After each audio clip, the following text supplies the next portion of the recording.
बिस्मिल्लाहिर्रहमानिर्रहीम।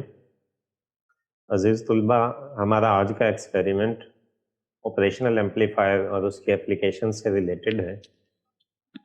तो हमारे आज के एक्सपेरिमेंट के दो पार्ट्स हैं। पहले पार्ट्स में हमने ये देखना है कि ऑपरेशनल एम्पलीफायर को यूज़ करके किस तरह आप इन्वर्टिंग और नॉन इन्वर्टिंग ऑपरेशनल एम्पलीफायर बना सकते हैं।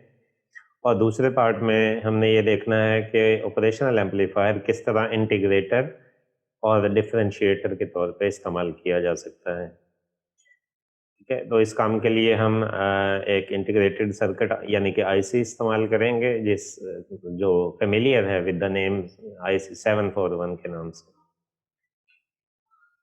तो आइए देखते हैं सबसे पहले कि ऑपरेशनल एम्पलीफायर जो है वो क्या चीज़ है। तो ऑपरेशनल एम्पलीफायर जो है ओप एम्प भी लिखा जाता है इसको, stand for operational amplifier.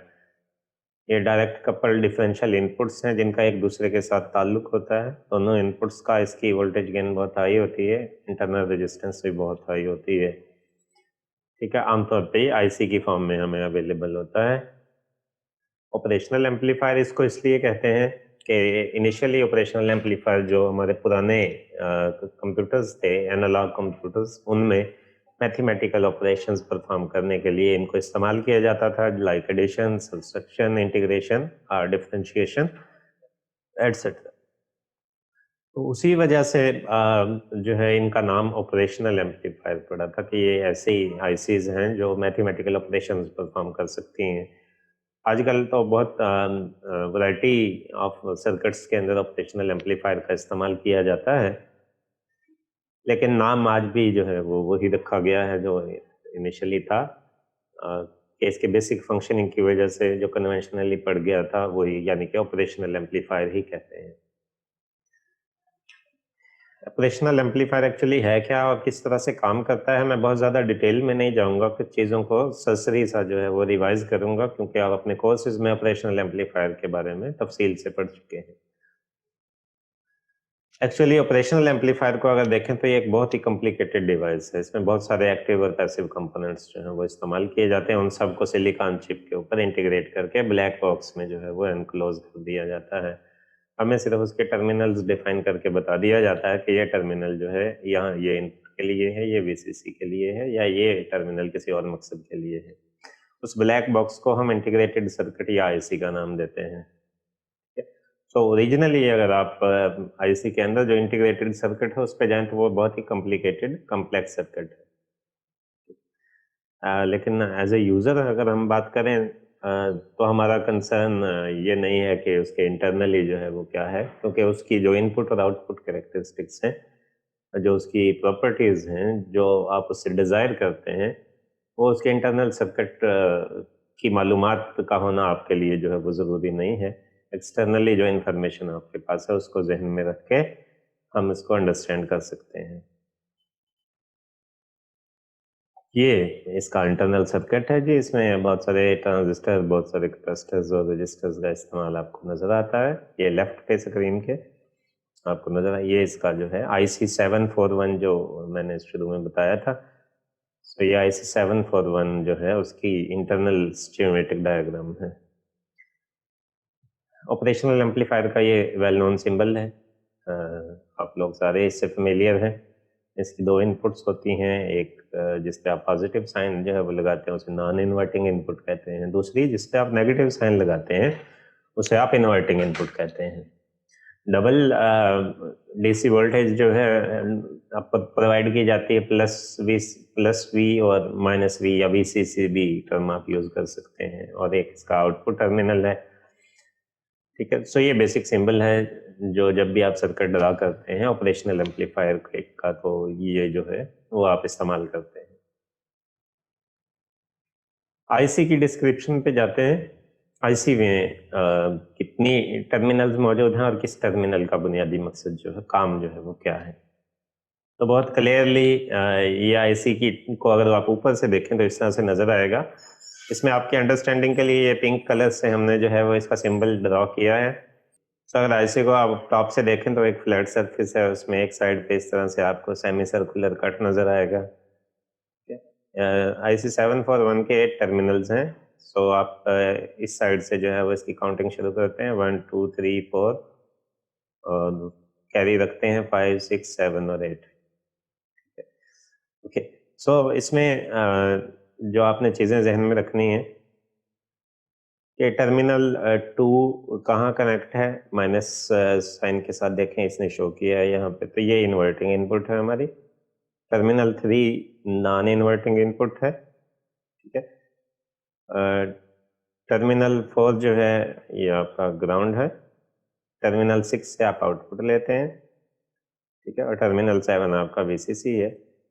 Terminal number 1 और टर्मिनल नंबर 5, ठीक है, टर्मिनल नंबर 1 और टर्मिनल नंबर जो 5 है हमारा, इसको अगर आप देखें, ये टर्मिनल 4 जो है ये ग्राउंड नहीं है, ये माइनस VCC है, सॉरी ये मिस्टेक है यहाँ पे, माइनस VCC, ये प्लस VCC 7 पे और 4 पे जो है वो माइनस VCC। ऑफसेट नल है टर्मिनल नंबर 1 और टर्मिनल नंबर 5। ऑफसेट नल जो है वो बुनियादी तौर पे अगर कोई इनिशियल कैलिब्रेशन में फॉल्ट है तो उसको वोल्टेज देके आप एक्सटर्नली गेन को जीरो कर सकते हैं जब आप कोई इनपुट अप्लाई नहीं करते। तो उसके लिए आप टर्मिनल 1 भी इस्तेमाल कर सकते हैं और 5 भी कॉमनली जो है वेल टेस्टेड होते हैं IC, तो हमें ऑफसेट नल की जो है वो ज़रूरत नहीं पड़ती। टर्मिनल 8 कहीं भी कनेक्ट नहीं होता, ठीक है, टर्मिनल 8 जो है वो कहीं भी कनेक्ट नहीं होता। ये आप सिंबल की फॉर्म में अगर देखें तो इस तरह से जो है वो इस डिस्क्रिप्शन को देख सकते हैं। ये आपकी इन्वर्टिंग इनपुट 2 नंबर पे, 3 पे जो है आपकी नॉन इन्वर्टिंग इनपुट है, ठीक है, 7 पे आपकी प्लस VCC है, 4 टर्मिनल पे जो है आपकी माइनस VCC है और 6 जो है वो हमारा आउटपुट टर्मिनल है, ठीक है। तो ये इसकी पिन डिस्क्रिप्शन है। अब इससे हम जो है वो पहले इन्वर्टिंग ऑपरेशनल एम्पलीफायर जो है उसका सर्किट देखते हैं। सो आपको पता है कि ओपन लूप गेन जो है वो बहुत हाई होता है, तो उसको रेंज में लेके आने के लिए जो है आप फीडबैक रजिस्टर लगाते हैं। सो ये आपने जो है वो इनपुट सिग्नल दिया है थ्रू रजिस्टर R1 और ये RF आपका फीडबैक रजिस्टर है जो आउटपुट के साथ इनपुट को कंबाइन करेगा ताकि गेन को सफिशिएंट रेंज में लेके आ सके, क्योंकि जो DC वाइसिंग आप अप्लाई करते हैं आपकी पीक वोल्टेज उससे ज़्यादा नहीं हो सकती। तो अगर आपकी इनपुट ज़्यादा है और उससे आउटपुट ज़्यादा आनी चाहिए लेकिन आपकी DC वोल्टेज कम है, तो अपर पोर्शन जो है वेव का आउटपुट का वो क्लिप हो जाता है, ठीक है, तो वो आपके किसी काम की नहीं रहती। आपकी वेव जो है वो वेव शेप जो है वो डी शेप हो जाता है आउटपुट आपका वोल्टेज या करंट की अगर हम बात करें तो, ठीक है। सो ये आपकी लोड रजिस्टर है। आप बहुत सफिशिएंट हाई होने चाहिए, आप डायरेक्ट भी ले सकते हैं ग्राउंड के और टर्मिनल नंबर 6 के दरमियान जो है आउटपुट। और इन्वर्टिंग के केस में ऑपरेशनल एम्पलीफायर का जो वोल्टेज गेन है उसका ये फार्मूला है AV is equal to minus RF/R1। ये भी आप सारे पढ़ चुके हैं, आप समझते हैं कि किसको कैसे कैलकुलेट किया गया होगा। ये डिज़ाइनिंग की तरफ आ जाएं जी। तो डिज़ाइनिंग में हमने ये देखना है कि आपको कितना गेन चाहिए। मिसाल के तौर पे एक कॉन्फ़िगरेशन ये है कि आपने इनपुट रेजिस्टेंस 1 किलो ओम की रखी है और फीडबैक रजिस्टर जो है वो 10 किलो ओम का रखा है, ठीक है। तो इस फार्मूले में अगर आप पुट करें तो 10 डिवाइडेड बाय 1 माइनस 10 आपका जो है वो वोल्टेज गेन आएगा। इसका मतलब है कि माइनस साइन जो है ये तो ये शो करता है कि इन्वर्टिंग आउटपुट होगी आपकी, उसमें 180 का फेज डिफरेंस होगा और नॉन इन्वर्टिंग जो आपका टर्मिनल है उसको आपने ग्राउंड किया है। तो एग्जैक्टली यही जो आपके पास कॉन्फ़िगरेशन नज़र आ रही है, ये इस डिज़ाइनिंग के साथ एज इट इज़ आप इसको ब्रेड बोर्ड पे जो है वो अप्लाई कर दें, ठीक है। तो हमारा जो एम्पलीफायर होगा उसका गेन जो है वो नियरली 10 के करीब होगा और वो इन्वर्टिंग आउटपुट आपको देगा। इसकी डिस्क्रिप्शन जो है वो हम आगे चल के देखते हैं। ये इसकी एक वीडियो डिस्क्रिप्शन है। वीडियो डिस्क्रिप्शन को पे जाने से पहले एक चीज़ आपने ज़हन में रखनी है कि हम हर कंपोनेंट पे फोकस करेंगे ताकि आप उसकी सेटिंग पे एक नज़र डाल सकें कि हमने किस चीज़ को कितना जो है कहाँ पे जो है वो सेट किया है, ठीक है। ये सबसे पहले आपका ऑडियो जनरेटर है, ठीक है। ये आपका ऑडियो जनरेटर है। यहाँ से आप 2 तरह का सिग्नल जो है वो एज ए इनपुट दे सकते हैं, साइनोसॉइडल वेव और स्केल वेव, ठीक है। सब सुटेबल फ्रीक्वेंसी से ये आपने इनपुट ली है और यहाँ पे आपने जो है वो इनपुट कनेक्ट की है, AC इनपुट है और ये 2 वाइट वायर्स के ज़रिए जो है आपने इनपुट को डिस्प्ले करवा दिया है ऑसिलोस्कोप की स्क्रीन पे, ठीक है। -VCC प्लस VCC आपने यहाँ से लेनी है। ये देखें, ये -VCC है, ये प्लस VCC है, और ये जो नीचे ब्लू वायर है ये ग्राउंड के साथ कनेक्टेड है। पूरे बोर्ड का चूंकि ग्राउंड एक ही है तो जो वर्किंग टर्मिनल था हमने वो इस्तेमाल कर लिया है, ठीक है। अब आप देखिएगा इस सर्किट को अगर आप गौर से देखें तो 2 रजिस्टर आपको नज़र आ रहे हैं। एक टर्मिनल 2 को जो है वो 6 से मिलाता है, वो आपका फीडबैक रजिस्टर है। 10 किलो ओम आपने इस्तेमाल किया है उससे, ठीक है। फीडबैक रजिस्टर है, 10 किलो ओम आपने उसे यूज़ किया है। और दूसरा आपका जो है वो ये एक फीडबैक रजिस्टर है 10 किलो ओम जिसको आपने इस्तेमाल किया है। और अब आप इधर से ज़रा गौर से देखिएगा, यहाँ पे दोनों इनपुट और आउटपुट आपको नज़र आ रही हैं। आउटपुट के लिए जो है आपने टर्मिनल 1 इस्तेमाल किया है और इनपुट के लिए आपने टर्मिनल 2 इस्तेमाल किया है। अगर आप वोल्टेज के मेन नॉब्स को देखें तो इनपुट वाला जो है आपने उसको 1 पे रखा है, आउटपुट वाला जो है उसको आपने 2 पे रखा है। ये 5 बॉक्स के अंदर है, इनपुट जो है आपका 1 बॉक्स के अंदर है, तो 5 मल्टीप्लाई बाई 2 करेंगे तो ये 10 आ जाएगा। तो आपका वोल्टेज जो है वो आउटपुट वोल्टेज 10 वोल्ट की है यहाँ पे, इनपुट वोल्टेज 1 वोल्ट की है, ठीक है।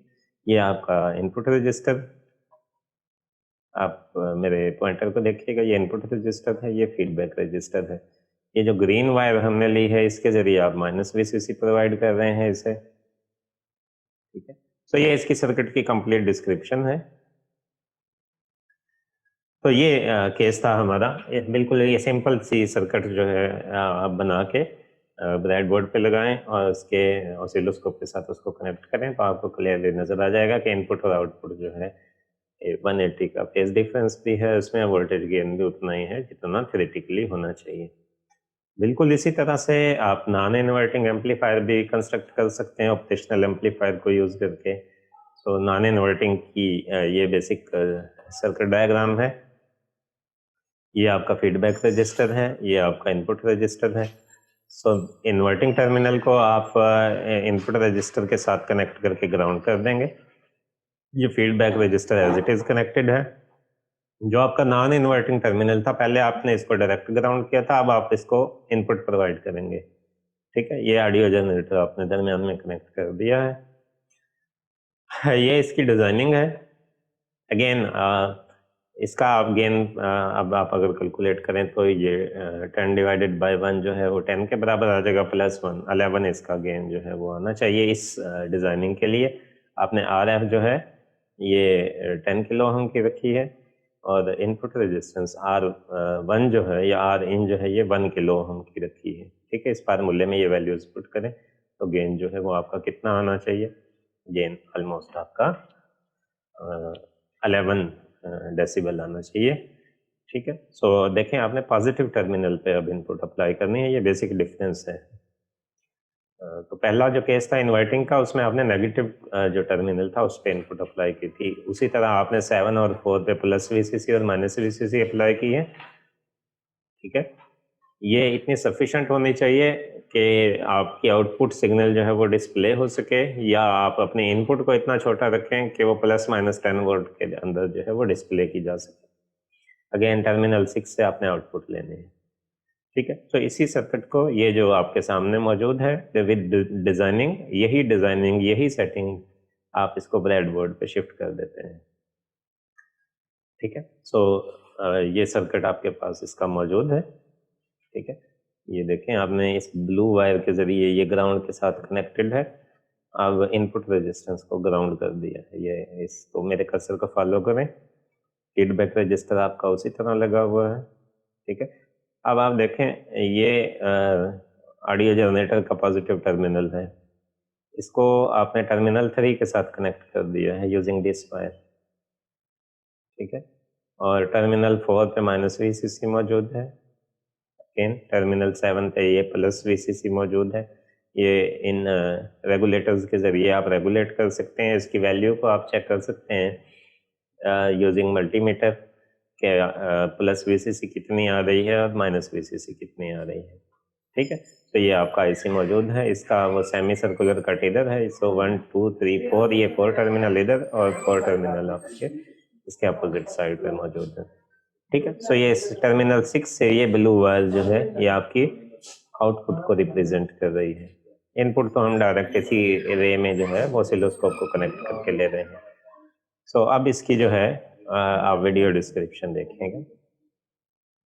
सो अगेन ये ऑडियो जनरेटर, बिल्कुल सारी सेटिंग वैसे की वैसे है, सिर्फ आपने यहाँ पे रेजिस्टेंस को ग्राउंड किया है, इनपुट रेजिस्टेंस को, और टर्मिनल 3 पे आपने जो है वो ऑडियो जनरेटर से इनपुट प्रोवाइड की है, राइट।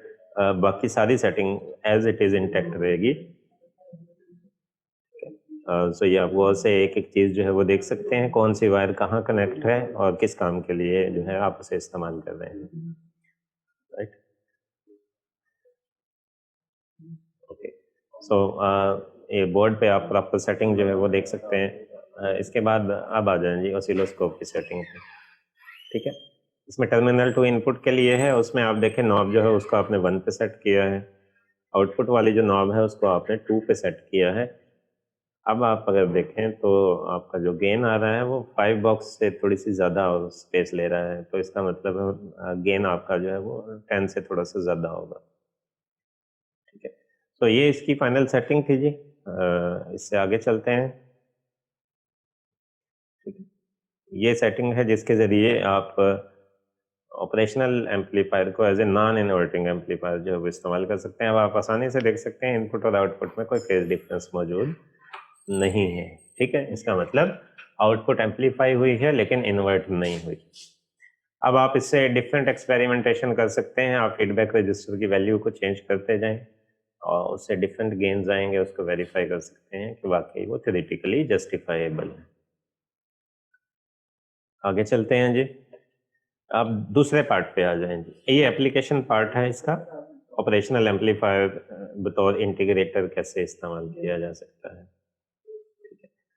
सो बहुत सिंपल है। ये भी आपने जो है वो अपने कोर्स में पढ़ा होगा। तो इसमें करते ये हैं कि फीडबैक रजिस्टर को आप एक कैपेसिटर से रिप्लेस कर देते हैं। ठीक है।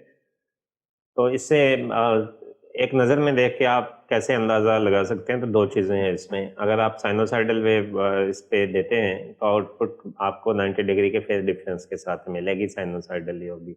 लेकिन अगर आप इसको पल्सेस देते हैं, स्क्वायर वेव अगर आप इसको देते हैं, तो इस तरह आपको जो है वो कैपेसिटर की डिस्चार्जिंग की वजह से जो है आपको जो है ये स्लोप मिलेगी। डिपेंड करता है कि आप इनपुट पे क्या दे रहे हैं। ठीक है। सो ये जीरो से नेगेटिव की तरफ जाएगा, फिर ये जो है वो जीरो तक आएगी आउटपुट जो है आपकी। सो कैपेसिटर स्मूथली चार्ज होगा, डिस्चार्ज होगा, चार्ज होगा, डिस्चार्ज होगा। तो स्क्वायर वेव जो है वो ट्रायंगुलर वेव में चेंज हो जाएगी। तो आपकी ऐसी कॉन्फ़िगरेशन जिसको यूज़ करके अगर आपने ये सर्किट लगाया है और स्क्वायर वेव जो है वो ट्रायंगुलर वेव में चेंज हो गई है, सो इट मेक श्योर्स कि आपने सक्सेसफुली इंटीग्रेटर का सर्किट जो है वो बना लिया है। बाकी इसकी मैथमेटिकल कैलकुलेशन पे जाएं तो ये इसका रिलेशनशिप बनता है आउटपुट वोल्टेज का विद इनपुट वोल्टेज। ठीक है। इसमें आप टाइम को इधर मल्टीप्लाई कर दें, फिर विद रिस्पेक्ट टू टाइम इसको इंटीग्रेट कर दें, तो वी आउट आपके पास इंटीग्रेशन ऑफ ऑल दिस आ जाएगा minus integral V in over R I C D T के बराबर। ठीक है। बाकी सारी चीजें कांस्टेंट हैं, तो इंटीग्रल सिर्फ वी इन पे अप्लाई होगा। इसका मतलब ये हुआ कि output is integral of input voltage, output voltage is integral of input voltage. तो ये इक्वेशन जो है ये मेजर है मैथमेटिकली इस चीज को डिस्क्राइब करने के लिए। और आप ग्राफिकली देखना चाहते हैं, इट इज सफिशिएंट आप स्क्वायर वेव अप्लाई करें और आपको आउटपुट में ट्रायंगुलर वेव अगर मिल जाती है, तो इसका मतलब आपका इंटीग्रेटर सर्किट जो है वो सही से काम कर रहा है। ठीक है। अदरवाइज आप जो है वो साइन वेव अप्लाई करेंगे तो वो कोसाइन में चेंज होगी, कोसाइन अप्लाई करेंगे तो साइन में चेंज होगी। साइन पॉजिटिव और नेगेटिव साइन जो है वो वेरी कर सकता है। सो ये एक पॉसिबल डिजाइनिंग है। I take this from your book जो आपकी डिजिटल फंडामेंटल है बाय थॉमस एल फ्लड, वहाँ से लिए आप इसको वेरीफाई कर सकते हैं। यही इनपुट अप्लाई करें from the signal generator, from the function generator, square wave दें और आउटपुट पे आपको इस तरह की ट्रायंगुलर वेव मिलनी चाहिए। ये इसका जो है वो सर्किट आपको नज़र आ रहा है। मैंने इनपुट पे ऊपर जो है वो आपके पास जो स्क्वायर वेव इनपुट है और नीचे ये ट्रायंगुलर वेव जो है एज ए आउटपुट आपको नज़र आ रही है। किया कुछ भी नहीं है, एग्जैक्टली वही इन्वर्टिंग एम्पलीफायर का सर्किट है। उसमें हमने फीडबैक रजिस्टर को हटा लिया है, उसकी जगह एक सूटेबल कैपेसिटेंस का कैपेसिटर जो है वो कनेक्ट कर दिया है, जिससे साफ नज़र आता है किस तरह से हमारी आउटपुट वोल्टेज ट्रायंगुलर वेव है। इसका मतलब है कि हमारा ये सर्किट एज ए इंटीग्रेटर ठीक से काम कर रहा है। इसकी ये शॉर्ट सी वीडियो डिस्क्रिप्शन भी हमारे पास मौजूद है। ठीक है, बिल्कुल सारी चीज़ें उसी तरह हैं। ये कैमरा में कैप्चर करने में थोड़ा सा इशू है, जिसकी वजह से आपको फ्लक्चुएशन नज़र आ रही है। ठीक, बाकी सर्किट एज इट इज़ है और स्क्वायर वेव जो है वो सक्सेसफुली ट्रायंगुलर वेव में चेंज हो गई है। इस तरह आपका इंटीग्रेटर का सर्किट जो है वो प्रॉपरली वर्क कर रहा है। वीडियो डिमॉन्स्ट्रेशन दिखाने का बुनियादी मकसद है कि आप अच्छी तरह से देख सकें कि आपने किन बटन्स को कहाँ पे सेट किया। फॉर एग्जांपल अगर आप यहाँ पे देखें, सो अगर आप इसको लेफ्ट पे रखते सिग्नल जनरेटर के अंदर इस बटन को, तो साइनोसॉइडल वेव होती। अब हमने इसको राइट पे रखा है तो ये स्क्वायर वेव है। ठीक है जी, तो लास्ट पॉइंट की तरफ आते हैं हम अपने, कि ऑपरेशनल एम्पलीफायर किस तरह बतौर डिफरेंशिएटर इस्तेमाल हो सकता है। सो अगेन हमारा बेस सर्किट जो है वो इन्वर्टिंग एम्पलीफायर की जो सेटिंग हमने की थी वही है। बस फर्क ये है कि इसमें इंटीग्रेटर में हमने फीडबैक रजिस्टर को कैपेसिटर से रिप्लेस किया था, लेकिन इसमें हम इनपुट रजिस्टर को कैपेसिटर से रिप्लेस कर देंगे। तो जो भी इनपुट हम अप्लाई करेंगे वो कैपेसिटर से होके जो है वो इनपुट बनेगी ऑपरेशनल एम्पलीफायर की। सो कैपेसिटर की चार्जिंग और डिस्चार्जिंग का अगेन यहाँ पे भी मेन कैरेक्टर है, मेन रोल है। और आउटपुट को अगर आप देखें तो आउटपुट जो है आपकी वो स्लोप होगी इनपुट की। ठीक है, इनपुट की जो भी वेरिएशन हो उसकी अगर आप स्लोप ड्रा कर लेंगे तो आपकी जो है वो इनपुट वोल्टेज हो जाएगी। ठीक है, सो अगेन ये देखें, आपने ये सिग्नल अप्लाई किया, ये टाइम के हिसाब से हम इसको डिस्क्राइब कर रहे हैं। इनपुट सिग्नल ये ट्रायंगुलर वेव है, T0 से शुरू किया, T1 और T2। ठीक है, तो इस दौरान आप देख सकते हैं कि जब आप T0 से T1 तक जाते हैं तो आपका जो है वो कैपेसिटर चार्ज होता है। आप चूँकि इन्वर्टिंग इनपुट टर्मिनल यूज़ कर रहे हैं, तो कैपेसिटर की ये प्लेट जो है ये पॉजिटिव होगी, ये प्लेट नेगेटिव होगी। करंट फ्लो होगा तो आपके पास नेगेटिव जो है वो वोल्टेज आउटपुट पे आपको मिलेगी। ठीक है, और ये अपनी नेगेटिव साइड पे जितनी पॉसिबल सैचुरेशन है विद रिस्पेक्ट टू गेन कितना बनेगा, आर एफ और एक्स सी के हिसाब से आप उसको कैलकुलेट कर सकते हैं।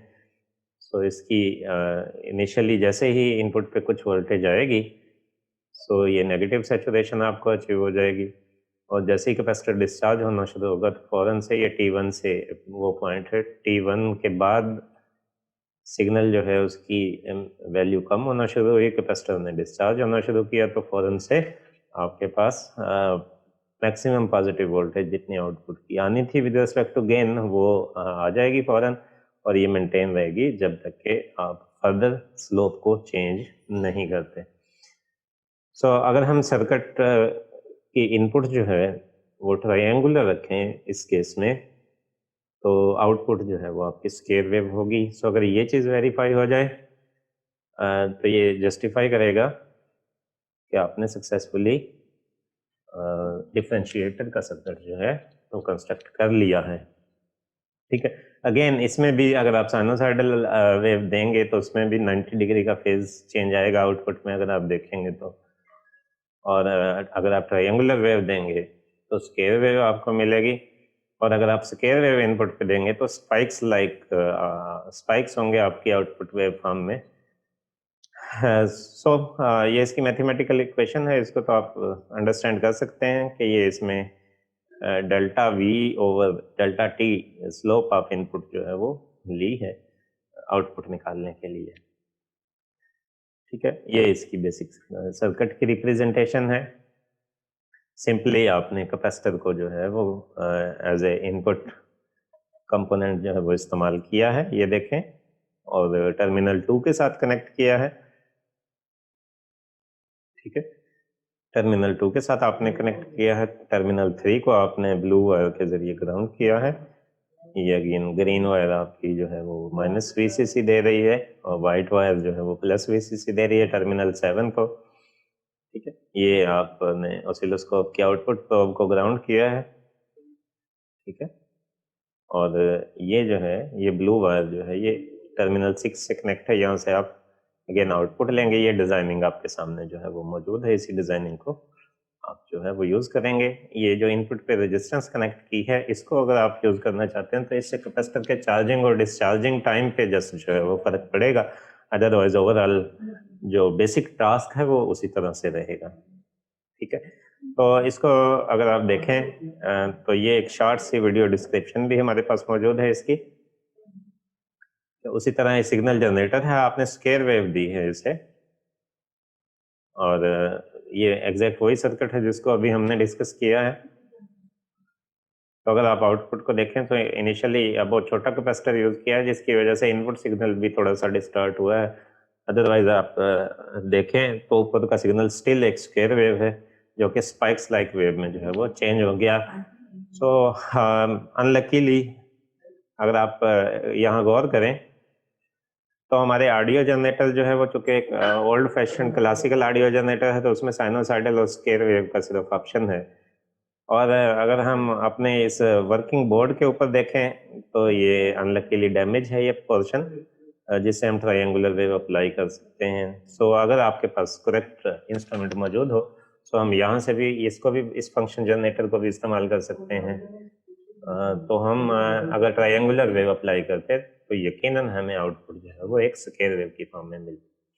ठीक है, तो इससे ये जस्टिफाई हुआ कि स्क्वायर वेव जो है स्पाइक्स लाइक में चेंज हो गई है, तो हमारा डिफरेंशिएटर जो है वो ठीक से वर्क करता है। तो इस डिजाइनिंग को यूज करके आप आसानी से कंस्ट्रक्ट कर सकते हैं कि डिफरेंशिएटर को यूजिंग IC 741 या ऑपरेशनल एम्पलीफायर। ठीक है, तो ये हमारी डिस्कशन थी। मैं उम्मीद करता हूँ आपने इसको समझा होगा। मैं स्टेप बाय स्टेप इसको रिवाइज कर देता हूँ। 4 चीज़ें हमने जो है वो इसमें डिस्कस की हैं। ऑपरेशनल एम्पलीफायर कैसे वर्क करता है, क्लोज लूप गेन कैसे फाइंड करते हैं, 2 इनपुट टर्मिनल जो है उनका बुनियादी किरदार क्या है, पॉजिटिव और नेगेटिव जो है। तो नेगेटिव जिसके साथ आप मेंशन करते हैं वो इन्वर्टिंग इनपुट टर्मिनल है, जिसके साथ आप पॉजिटिव मेंशन करते हैं वो नॉन इन्वर्टिंग इनपुट टर्मिनल है। तो बिल्कुल सिंपल सा जो सर्किट था उसको एज इट इज हमने पॉसिबल सुटेबल डिजाइनिंग के साथ जो है वो ब्रेड बोर्ड पे लगाया और ऑसिलोस्कोप के जरिए हमने उसकी आउटपुट का एनालिसिस किया। ठीक है, सो आपके पास फीडबैक रजिस्टर था और एक इनपुट रजिस्टर था। सो इन्वर्टिंग के केस में -RF ओवर R इन से जो है वो आप गेन निकाल सकते हैं, और नॉन इन्वर्टिंग के केस में 1 प्लस -RF ओवर R इन से हम गेन जो है उसे कैलकुलेट करेंगे। जब आप एज ए इंटीग्रेटर यूज करना चाहते हैं तो आप इंटीग्रेटर के लिए इन्वर्टिंग का केस भी यूज कर सकते हैं, नॉन इन्वर्टिंग का भी कर सकते हैं। हमने इन्वर्टिंग के केस के साथ किया है और सिंपली फीडबैक रजिस्टर को हटा के उसकी जगह एक सुटेबल कैपेसिटर आपने यूज किया है। समटाइम उस कैपेसिटर के पैरेलल में रजिस्टर भी लगा देते हैं। जब आप इसके पैरेलल में रजिस्टर लगाएंगे तो एक चीज को मेक श्योर करना है कि वो रजिस्टर इनपुट रजिस्टर से बड़ा होना चाहिए। ठीक है, और अगर आप डिफरेंशिएटर बनाना चाहते हैं तो वही एग्जैक्ट जो आपका बेस सर्किट था इन्वर्टिंग एम्पलीफायर का, उसमें आप इनपुट रेजिस्टेंस को कैपेसिटर से रिप्लेस करते हैं। तो आपकी जो अब कॉन्फ़िगरेशन बनेगी वो एक डिफरेंशिएटर के तौर पे वर्क करेगी। आज के लिए यही हमारी डिस्कशन थी। मैं उम्मीद करता हूँ आपको इसकी समझ आई होगी। अगले एक्सपेरिमेंट के साथ फिर मिलेंगे इंशाल्लाह। तब तक के लिए इजाज़त दें। अल्लाह हाफ़िज़।